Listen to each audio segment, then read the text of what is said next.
96.9 WBZH and 101.1 WHSM, Hayward's home for real news and great conversation. Here's your Daily News Roundup.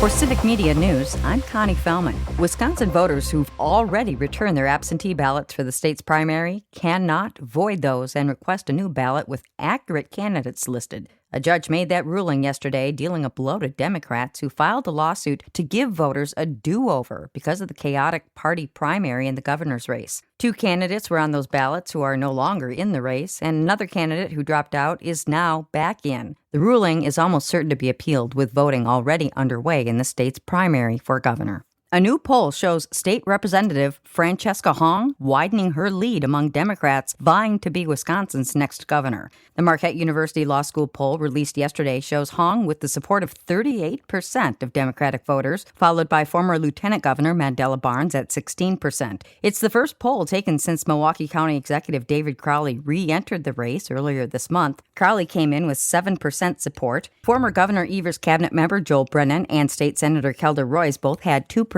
support, according to the poll. However, 34% of voters say they're still undecided ahead of the August 11th primary. A Wisconsin appeals court has overturned a ruling that restored collective bargaining power for many state workers. The 2011 anti-union law under Governor Scott Walker effectively ended most public employees' ability to bargain for wage increases and other issues. All 5 Democratic candidates for governor this year have vowed to repeal the law if elected. The primary is August 11th. Authorities have named the man shot and killed by a Wisconsin deputy in Adams County last Monday. Adams County Sheriff's deputies say 48-year-old Brian Conrad of Hancock was reported by neighbors to be going crazy and waving a gun. Authorities say Conrad refused multiple commands to drop the gun before walking into the road with the gun and turning toward a deputy. That officer fired a single shot, which killed Conrad. The investigation is ongoing. The sight of large men riding tiny bikes across Oneida Street in Green Bay can only mean one thing. Packers training camp has officially begun. The time-honored tradition where players and coaches team up with local kids and ride their bikes to the practice field has been going on at Lambeau Field since the 1950s. Nowadays, kids with disabilities can join the fun too, thanks to specially adapted bikes on hand at Lambeau. That was the kind of bike Jordan Love chose yesterday to cruise with a small companion over to Rainitzky Field. It was the first of 3 consecutive training camp days this week. After a day off on Saturday, the team will have 3 more public practices leading up to Family Night on August 7th. If you'd like to join the Railbirds to watch the Pack practice during training camp, you can find a complete list of practice dates at Packers.com.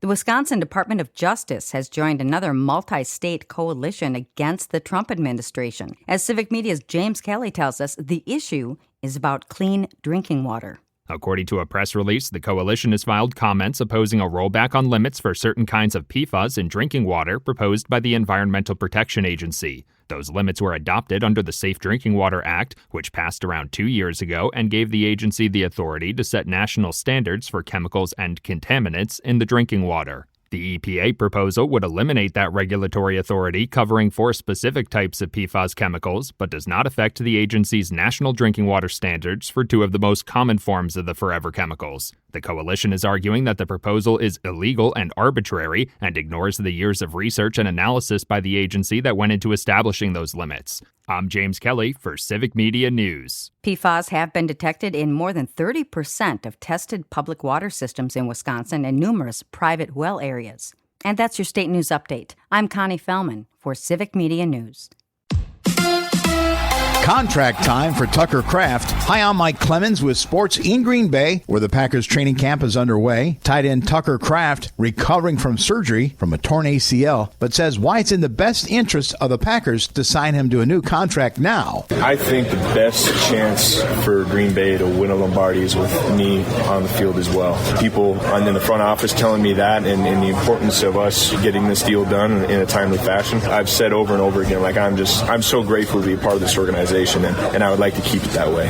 Meanwhile, the Packers' other tight end, Luke Musgrave, is unable to practice. We've always around here with head, necks, and hearts. It's a little bit more sensitive than some of the other injuries, right? You got to take that a little bit slower and make sure that what you know is what you know. And this is a neck injury, so we'll take our time and make sure we know what we know before we put it at any kind of risk. That's Packers GM Brian Gutekunst. Baseball, the Brewers got clobbered in San Francisco 16-3. They play the Angels tomorrow night. With Sports, I'm Mike Clemens. It is going to be partly cloudy to mostly sunny today with patchy, smoky haze out there. Our high in the upper 80s to near 90 this afternoon. Tonight, mostly cloudy. We're going to drop into the mid-60s tomorrow. Scattered showers and thunderstorms, and quite a bit cooler with a high in the mid to upper 70s. I'm meteorologist Sean Cable.